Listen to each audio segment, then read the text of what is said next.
Thank you so much, Minister, for inviting me for this press conference. Also, thank you to members of the foreign press for allowing me to speak a few words and updates about the situation, specifically with regard to education in Indonesia during this COVID-19 crisis. So I think the first most important point is that the situation even before the COVID-19 crisis was already a very challenging situation for education in Indonesia. Being the fourth largest educational system in the world, in a developing economy, in the largest archipelago in the world, the logistical infrastructure and inequity issues had already been quite acute. So the COVID crisis exacerbated a lot of those trends. But the team in the Ministry of Education are doing everything in their power night and day to try to improve the situation and also try to mitigate the biggest risks throughout this crisis. So it's important that from the very beginning when the COVID-19 crisis occurred, that the Ministry of Education took a principle-based approach in how to make decisions. And the first principle that we took was health first. And so the Ministry of Education actually took the lead and the initiative in implementing study from home. We worked together with all the districts in Indonesia to encourage and support them and through the transition to studying from home. And for the universities, which are directly under the jurisdiction of the Ministry of Education, we implemented study from home immediately as a nationwide policy. So we provided the regulatory framework even before companies were starting to work from home and the other type of containment measures. So we really took the initiative that health was first and the safety of our teachers, our students, and their parents was the first priority. And so schools everywhere in areas that were affected by COVID started studying from home. The second thing that we did was we also reprioritized the resources of the Ministry of Education, particularly with budget, and asked ourselves the question, how can we help and support the fight, the acute critical fight?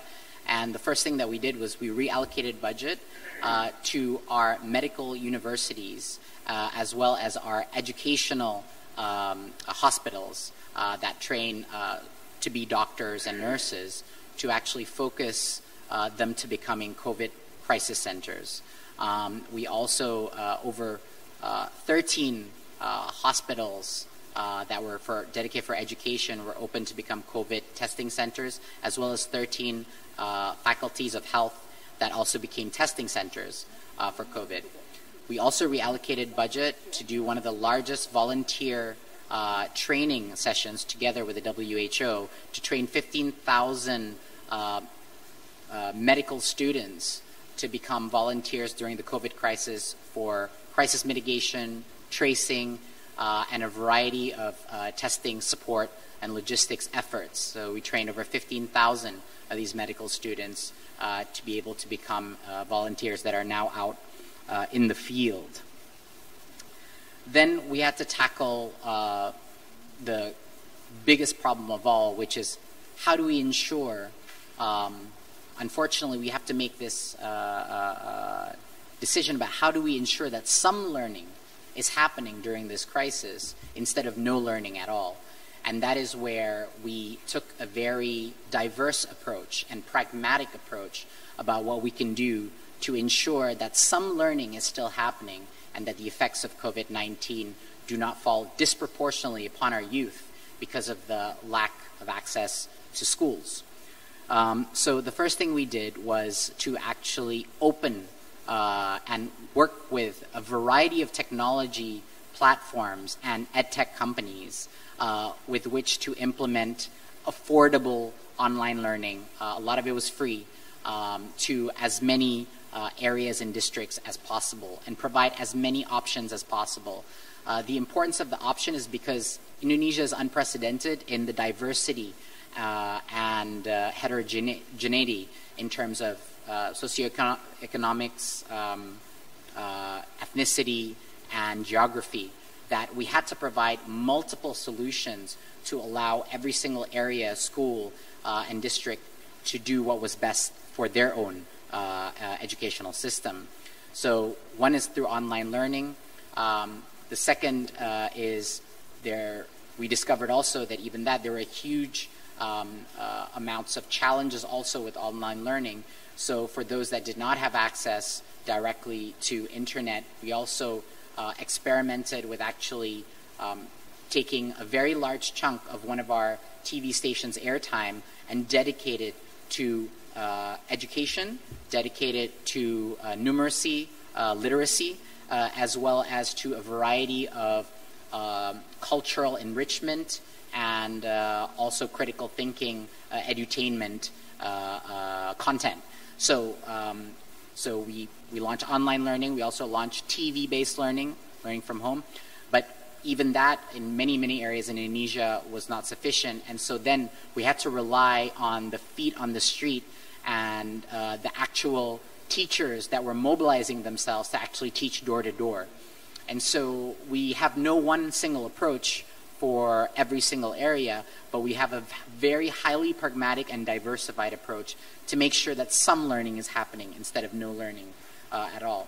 Having said that, the situation is by no means optimal, and to say that educational achievement levels would be able to be the same during this COVID crisis would not be true for Indonesia or any other country in the world for that matter. So we have to accept that unfortunate reality, but mitigate the risks as much as possible.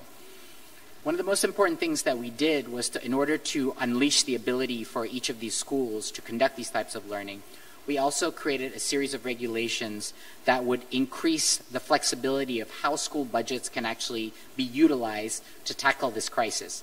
So the first thing we did was to release the budgets that are sent from the central government to the local schools themselves to be used for health equipment, sanitizers, maskers, as well as to buy data, mobile data, in order to implement a lot of the online activities, online learning activities and studying from home. So we really freed up the use of the school budgets to be able to be used to buy data and internet data in order for both the teachers as well as for the students. We also dedicated a lot of resource to actually launch a public education campaign around COVID that was aired in multiple TV stations because it's actually quite important that as the education ministry that we take part in actually helping understand what are the key drivers of getting out of this crisis and how it all comes down to human behavior. And so we participated in that. In terms of culture, we also provision platforms where artists and cultural figures can go and perform and entertain and lift spirits of people sitting at home through a variety of online channels, and as well as virtual tours of museums and heritage sites to keep that flavor of our national heritage alive during this crisis. Like I said, this definitely affected, and the inequities that existed before were exacerbated by this crisis, but there are a few positive things that we can take away from this crisis. One of the most, I think, positive things that we can take away, despite all the unfortunate negative effects, is actually that for the first time, parents all across Indonesia are finally realizing how difficult it is to become a teacher and to teach their students. So there's been a huge heightened sense of empathy from parents towards teachers and understanding the challenges that they face teaching. And in a similar way, the teachers are also realizing how important the role of parents are in education, and that the parents are a core partner in the educational success of the children. And I think also the last and final point is that we have never seen before. It's an unprecedented amount of technology adoption in such a short time frame by teachers, by parents, and by students, I would say in the history of Indonesia, because of learning from home, studying from home. And so even though huge parts of Indonesia struggle with adopting to these technologies, a lot of people are being forced to experiment and try, and for the first time, use these tools, which will actually heavily accelerate technology adoption in education in the future and in general. And so I think that is one very, very encouraging trend, that once the COVID-19 crisis is done, the adoption to enhanced technologies in education to support teachers and to support parents and students can be accelerated. Thank you very much. Thank you again, Minister of Foreign Affairs, for the opportunity, and I'll be answering questions in the next section. Thank you very much. The first question I'll be answering is from Channel News Asia, and the question is, what is the effectiveness of home-based learning so far? An entire cohort will potentially end up being behind their studies. What will you do about this? It's a great question. First of all, just to be scientifically sound, the ability for us to determine the effectiveness of home-based learning will definitely take much more time than the immediate 2 months. These kind of analyses need to be seen over a much longer period of time, unfortunately. But what we do know now is we have a lot of anecdotal evidence about some of the challenges of online learning. And a lot of it is what you would expect. There are some groups or some areas or some schools that have really shown incredible innovation in the ability to use a variety of technological tools and low-tech solutions as well, like one-to-one teaching at home, etc., that a lot of teachers have innovated. But there are also some areas and some schools that are a little bit slow, behind in the curve, and therefore are at bigger risk. So there's a very, very wide discrepancy of the effectiveness of home-based learning. I would say that the most encouraging thing that we see is not actually the effects today and whether or not it will actually be able to compensate for children not being in school. I think the effectiveness is much more felt in the future effectiveness of comfort and adoption of technology in the future, because technology is a core part of our plan in the Ministry of Education to support teachers and parents in improving their ability to personalize learning, teaching at the right level, and really focusing on competency instead of content. And technology plays a pivotal role at an educational system of this size. So I think some of those positive effects of home learning will be felt after the COVID-19 crisis and not so much during the crisis itself. Some of the things that we did from a regulatory perspective to mitigate the kind of the risks of home learning is we actually created a regulatory framework that did not force teachers to actually complete comprehensively the curriculum towards this final semester. We did something quite dramatic too, is that we were going to change the national exam anyway next year to be more like PISA, to be more analytical based, but we decided to accelerate that and cancel the national examinations this year that would be happening right now, primarily for health issues. But these two things that we did, both relaxing the requirements on completing the syllabus as well as lifting the national exam for this year or canceling it for this year, actually enabled more flexibility in teachers to focus on foundational numeracy and literacy subjects instead of trying to cover the entire gamut of the curriculum. And we thought that was very important to give that time and flexibility for teachers to adapt to this new situation during the crisis. Next question is from also from Channel News Asia, and it's quite a similar question to the question from Voice of America, so I'll answer it at the same time. The first question is, a lot of children in Indonesia do not have internet access and also even TV to watch TVRI and its educational programs. What will you do about this? And the Voice of America question is, how do you overcome the gap between families who have internet and not in online learning during a pandemic? So I'll try to tackle this question from a few angles. So yes, there are a lot of children and families that do not have access to internet and TV. Many more of those students that don't have access to internet rather than don't have access to both internet and TV. Generally speaking, within each neighborhood, because of the penetration of 3G everywhere, most children in Indonesia will have access to an Android handset, even if it's not within their immediate nuclear family, and they will have access to a phone connection.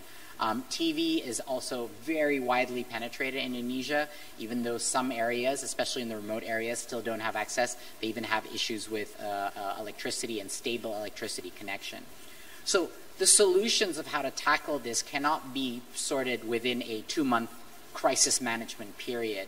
All of the solutions are to tackle this are future-oriented and have to deal with actually solving the root cause inequity issues in infrastructure themselves. So the COVID-19 crisis has actually accelerated and catapulted all of the government initiatives to actually close the gap. Close the gap in what way? Close the gap in infrastructure development, particularly for the educational system. Close the gap in internet connectivity, which means you have to inevitably solve the gap for electricity stability as well in order for internet stability to be achieved. So these are activities that are cross-functional between ministries and not just the Ministry of Education. So we'll be working with an array of other ministries to actually really focus on these areas that are still disconnected from the rest of Indonesia. Now, those inequities cannot only be solved by infrastructure developments. The most important inequity in the educational system come from the quality of teachers themselves. So the primary focus, even though we use a lot of technology as tools in the plan of the Ministry of Education moving forward, the primary focus is really enhancing the human capabilities in teaching and redistributing quality teachers and having the best of our teachers actually lead schools to become principals is the core focus of our educational drive, with or without the COVID-19 crisis. But the COVID-19 crisis accelerated this initiative in a very catalytic way. Having said that, the TV, we were extremely surprised. I mean, we rushed to create the educational TV content initiative in order to make sure that as many children had the opportunity to learn from TV that didn't have access to online. But we were extremely shocked to see the reception. The ratings that we received from TVRI were among the highest we've seen in a while when we launched the program. So the appetite to learn by both parents and students was something that was a very pleasant surprise for us and provided a lot of motivation for the Ministry of Education to continue with these kind of alternative programs of learning. We've also been extremely inspired by seeing the grassroots movement of teachers in remote areas that have actually implemented door-to-door teaching policies. And this was extremely moving as well as inspiring for other teachers in regions to kind of take the initiative and not leave any child left behind. I'm going to answer the next question from Voice of America. In the past 2 months, there has been a trend of increasing numbers of underage married girls in Solo and several other cities due to increased economic inequality and poverty as a result of COVID-19. What can be done by the Education Ministry to underline the importance of education for girls and how to create an education direction that is gender-oriented? This is a fantastic question. I think the first thing that every type of organizational system needs to do to improve something is to measure it correctly. And that is why we are transforming our national exam system to achieve a global standard, which is like the PISA and OECD standard, but also have survey questions that are actually assessing the value systems at the same time. So we will be assessing the cognitive, analytical capabilities, but also the value systems that are in place in our educational systems. And gender equality and gender empowerment will be a critical pillar in that assessment metric. We will be surveying schools and how they view gender equality, how they view gender dynamics.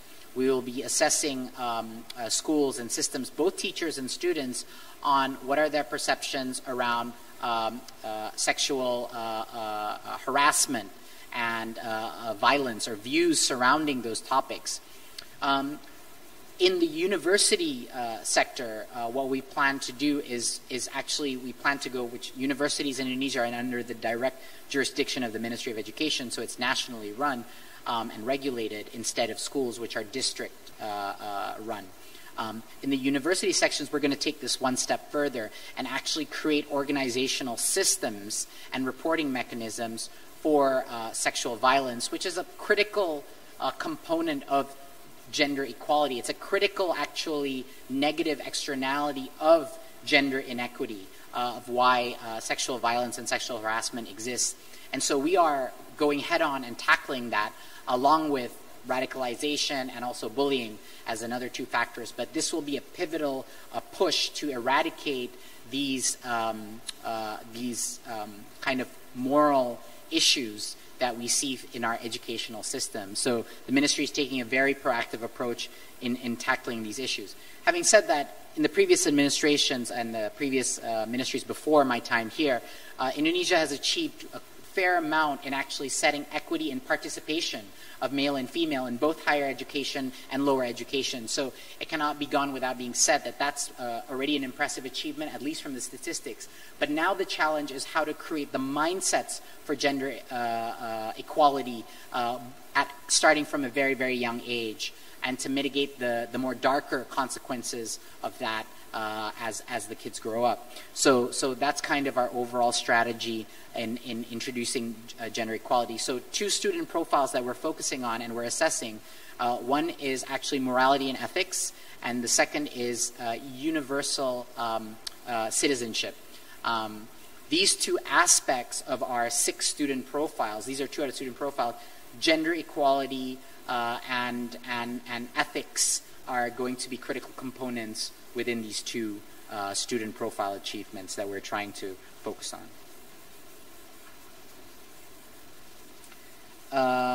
A lot of teachers, the next question is by AFP. A lot of teachers are struggling with online learning suggested by the Ministry of Education and Cultures. What is the solution for that? This is a very difficult question to answer. There are many, many solutions, but the solutions differ depending on which school, which area, and which level of technology adoption that they're accustomed to. There are schools that are utilizing chat platforms to facilitate learning between students and teachers.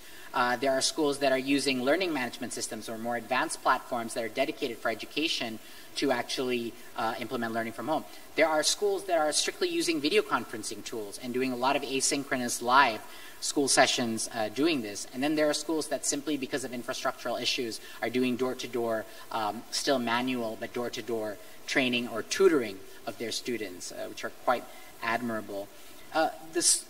Everyone is learning at the same time, including the Ministry of Education. So a very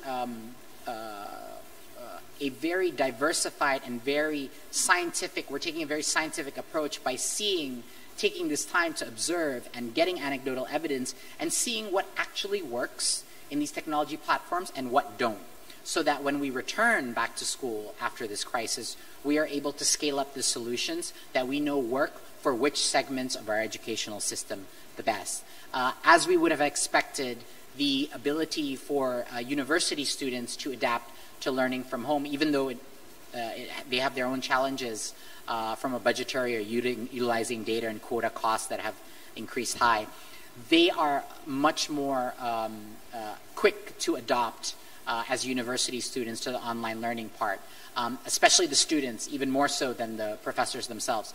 So we've seen that as a very, we expected that, but I think the struggle to adopt really is happening in our lower educational system, and that's where the challenges will go. But we'll take the best of what works, and we'll eliminate the things that didn't work, and we'll apply that in moving forward of how we're going to use technology in a non-COVID crisis situation, whether we want to employ hybrid learning, whether we want to use technology for personalized or segmented groups or cohorts and classes, how we're going to use assessments to break up classes into smaller chunks, based on their competency level. These are all the kind of the next generation tools that are now being stress tested in the COVID-19 crisis. The final question I will answer is from AFP as well, is what has changed in the Indonesia education system amid current COVID-19 pandemic, e.g. learning materials, syllabus, or assessment? So what hasn't changed? I think that's the better question. I think everything has changed pretty dramatically, not just in Indonesia, but around the world. I think the first thing that will be a new normal is the use and adoption of technology tools for teachers, students. I think that will fundamentally change how students and teachers interact. The ability for teachers to actually break up their class into more effective learning groups and do that, you can only do that with technology. The ability for teachers to implement project-based learning and have kids independently do activities project-based and being mentored remotely, so they don't have to do it within a synchronous class environment in class. I think those are all big opportunities that will permanently be changed by the COVID-19 crisis. The second is the role of parents. I think this will permanently change in the educational system. The interest of parents and the ability of parents to participate in the educational learning of their children will be a wave that is accelerated, and this is a very positive wave. That will be accelerated. Instead of simply outsourcing education to schools and to teachers, parents now feel a renewed interest to be engaged and participate in the education of their kids. The exam, this was going to happen even before COVID-19, but it just got accelerated. We changed our national standard exam to move from content, rote-based memorization to critical and analytical thinking, more akin to the PISA. We will do this as a way of measuring not individual student performance, but of overall school performance.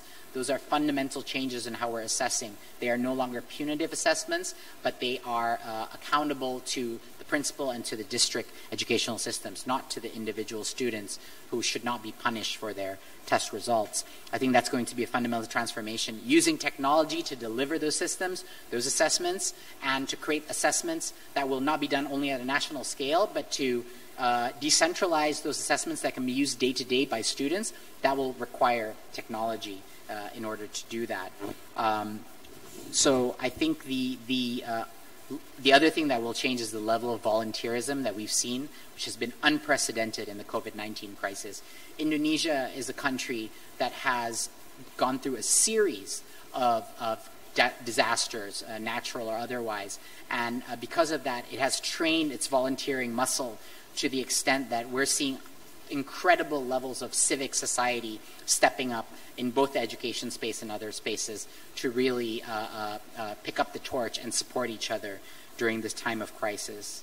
I think those are the questions that I can answer today. So yes, we're seeing a lot of suboptimal learning happening in Indonesia and in the rest of the world as a result of this, but the amount of learnings that we can take from this crisis and the mental resilience and new normals that can come after this crisis can become big opportunities for us to accelerate changes that we wanted to do before, but now are given the opportunity and momentum to do it faster and in a more innovative way. Thank you very much. Really appreciate it.